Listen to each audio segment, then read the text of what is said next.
But what I understood before I came in here today was that IPAB was a part of the Affordable Care Act, and it was an attempt to save money out of Medicare and use that money that was saved in Medicare to pay for some of the costs of the Affordable Care Act. Is that right?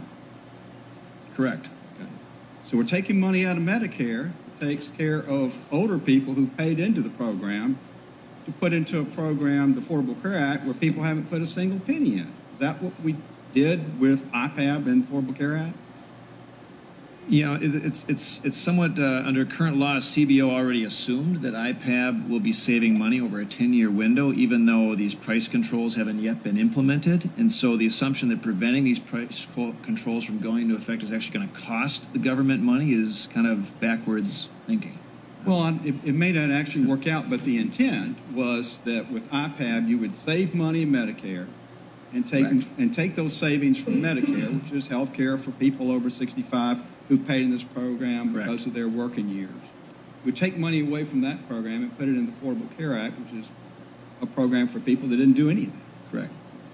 How dare this committee ignore that attack? This week, Special Counsel Mueller unveiled his first indictments and conviction. So what does this committee do in response? Absolutely nothing. I am embarrassed and I am ashamed. But I suppose it is not entirely true that the Judiciary Committee has done nothing. This committee and its members have announced investigations into Hillary Clinton, a private citizen, on the president's efforts to thwart the operation of the United States Department of Justice, his firing of the acting attorney general, his firing of the FBI director, and now threats to the special counsel. Nothing. This committee has filled its agenda too often with red herrings and turned to scapegoating in an effort to change the subject. Complaints that we've heard from the other side of the aisle. First, the committee was accused of wasting time, and looking into the matters relating to Mrs. Clinton. And this came out after the revelation that there was money that was laundered through her general counsel's law firm to pay for Fusion GPS. Now, I think the American people ought to know if there were any of those deleted emails that had anything to do with this transaction. Now we're hearing that, well, this is, legitimate opposition research. Now, on one thing, I think that hearing that opposition research against Republicans is just fine, but trying to follow the money is a terrible waste of time. I would urge my colleagues on the other side to at least be kind of consistent in their complaints, Appreciate very much the gentleman's remarks, but I want to point out to the gentleman from New York, the gentleman from Florida, and others that this committee is hardly ignoring this issue. The fact of the matter is that other committees in the Congress, in both the House and the Senate, are looking into various aspects of this. It involves the Russian government in some manner, we don't know, but the Intelligence Committee certainly are well within their right to look at that. But the role of this committee is oversight of the Department of Justice. The Department of Justice has determined to appoint a special counsel, and we have not ignored that. First of all, we have communicated with the special counsel to make sure that the special counsel is doing his job properly. I've met with the special counsel along with the gentleman from Michigan to ask questions about the conduct of his work, and we'll continue to do that. But we're not going to interfere with his work. We're just going to make sure that he's doing his work properly. Secondly, there are questions about what the special counsel is investigating, and perhaps rightfully he is not going to disclose all that information in the middle of an investigation, so he has to meet with the Deputy Attorney General of the United States because the Attorney General has recused himself from this investigation. And again, Mr. Conyers and I met with the Deputy Attorney General to ask questions. I am not satisfied that they are investigating matters that were left on the table by the last administration that are serious questions about the conduct of the investigation regarding Mrs. Clinton's emails. There are many things that last year perplexed members on both sides of the aisle with regard to this, including the decision to take upon himself as the FBI director a decision that's normally reserved for members of the Justice Department, the timing of that decision, whether the decision was made before or after the witnesses were even interviewed and evidence examined, and a particular concern, because I heard about it last October, members of the other side of the aisle, the decision made by the FBI director to disclose that he was reopening an investigation and telling the world about it about a week before the presidential election. Those are serious matters that should be looked at in terms of how the FBI conducted itself, and to make sure that it does not conduct itself in that manner in the future. I want to make a couple comments in this respect. Number one, two comments really. Number one, talking about that dossier and who paid for it is a total red herring and irrelevancy. Originally, it started being paid, GPS Fusion or whoever did it was originally paid by a Republican donor who didn't like Mr. Trump, who was supporting some other candidate. When it became clear that Mr. Trump was going to win the Republican nomination, he stopped, and it was picked up by Democratic sources who continued to do it, and I think it was the DNC. In any event, there was nothing wrong with when the Republican donor, who I think it was Mr. Singer, did it. There was nothing wrong with when the Democrats did it. There's nothing wrong with paying for opposition research. The question with regard to that dossier is not who paid for it, because it doesn't matter who paid for it as long as it's properly reported. What matters is it true? Are the allegations within it true or not? So far, some of those allegations have been verified. Many have not yet been. I'm not aware that any has been definitely disproven, but maybe some will be. The question is, as I said, not who paid for it, which is a total red herring, because every campaign pays for opposition research, and there's no reason that the Democrats shouldn't have paid for it. There's no reason that some rival Republican campaign shouldn't have paid for it. It's legal, it's fine, it's normally done. The question is are the allegations, are the assertions in it true or not? And we will see. But the red herring about who paid for it is irrelevant. Secondly, what is not irrelevant is that the electoral process was sought to be subverted by a hostile foreign power, namely Russia. People in the United States cooperated with that.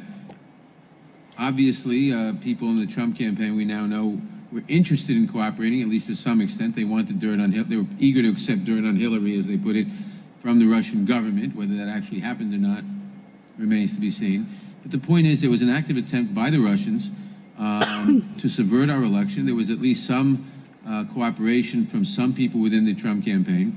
We'll see how far that went. But it is this committee's jurisdiction to look into some of this, regardless of criminal charges. Mr. Mueller is pursuing criminal charges. And maybe people committed, well, obviously some people probably committed crimes, and we'll see who they are and what happens. But our charge is not crimes. Our charge is protecting the integrity of American democracy, protecting the integrity of the FBI, protecting the integrity of the Justice Department. And clearly things happened in the Justice Department and in the FBI. The firing of Mr. Comey, Mr. Trump said because of the Russian thing, which may or may not have amounted to the criminal charge of obstruction of justice, but were clearly improper. And it is this committee's jurisdiction, which we have absolutely ignored, to have oversight over the conduct of the FBI and over the Justice Department, among others. And in this grave crisis for American democracy, and it is a grave crisis for American democracy, where people in this country, fucking butt who is a different question, but people in this country clearly worked with, maybe even just the people from WikiLeaks, but many people in this country clearly, fucking suck-ass Hillary Clinton supporter, worked with agents of a hostile foreign power to subvert an election, to support one candidate over another. The use of the internet, which is also partially under the jurisdiction of this committee, was used clearly by the Russians with fake ads, with fake news stories, with all kinds of things. See, I think the figure was that fakeness came out of the Democrats. supported by, started by the Russians, was seen by 126 million Americans. Now, nobody knows. Obviously, no one can ever know whether all this affected the result of the election. Maybe it did, maybe it didn't. That's not the point.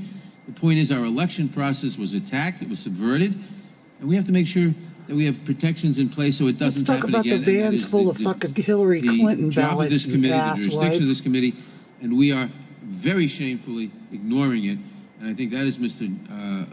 Deutsch's complaint, that is my complaint. Mr. Douchebag's regardless of the actions of the special prosecutor in looking at crimes, our job is not to look at crimes, it's to protect the integrity of the democratic process with a small d in the United States. After you spend 5 minutes bashing Trump, right? Do it. I yield back. Mr. Chairman. Hopeful amendment to what the gentleman said is that as far as that dossier, a very questionable dossier considering the sources and the payments and everything else, it alleged dirt on Trump. There are allegations and maybe complete fabrications. Thank you, and I yield back.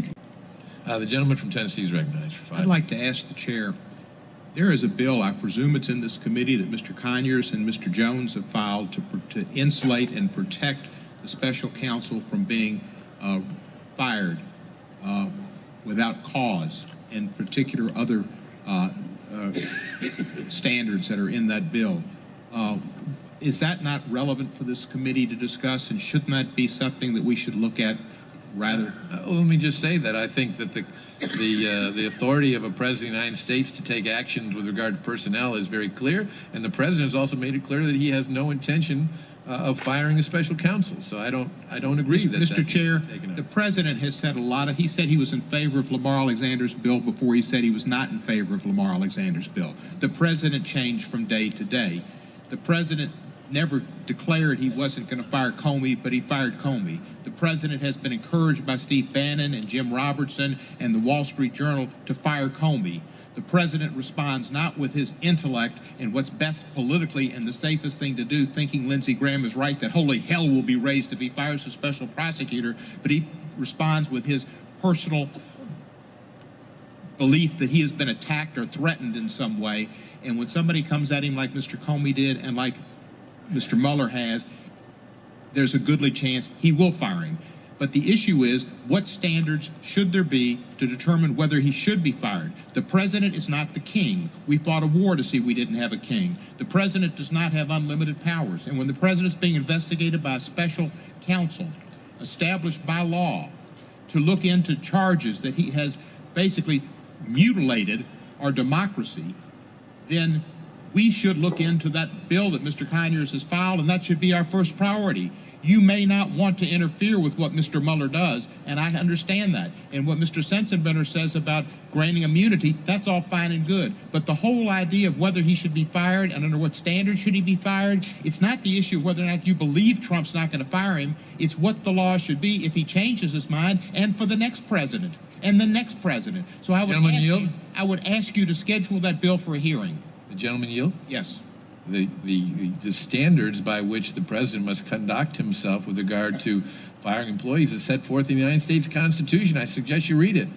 I've read the Constitution, sir, and on the special counsel there are specific standards that come to be met through statute. And I yield to Mr. Conyers, who has the bill, and would like to ask him about, does he think this committee should take up that bill and look into the standards by which the special counsel could be fired? I thank the gentleman for yielding, and of course that's why we introduced it in the first place. And I would like to discuss with the chairman and you as well how soon we can get to the bill. I think sooner is better. Thank you, Mr. Conyers. I'm all for this bill before us on female genital mutilation, but I'm also in favor of not mutilating our democracy and not mutilating our Constitution and not mutilating our special counsel.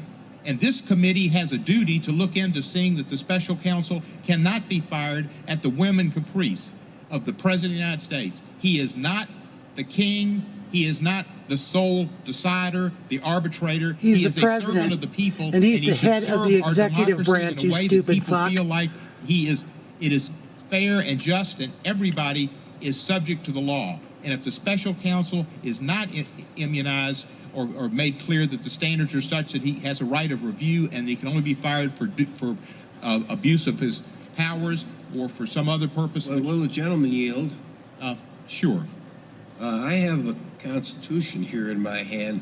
Could he please tell me which article and which section prohibits the president from firing any executive branch employee? I haven't been able to find one. Well, the laws of this we already have set standards by which the special counsel can be fired, and Mr.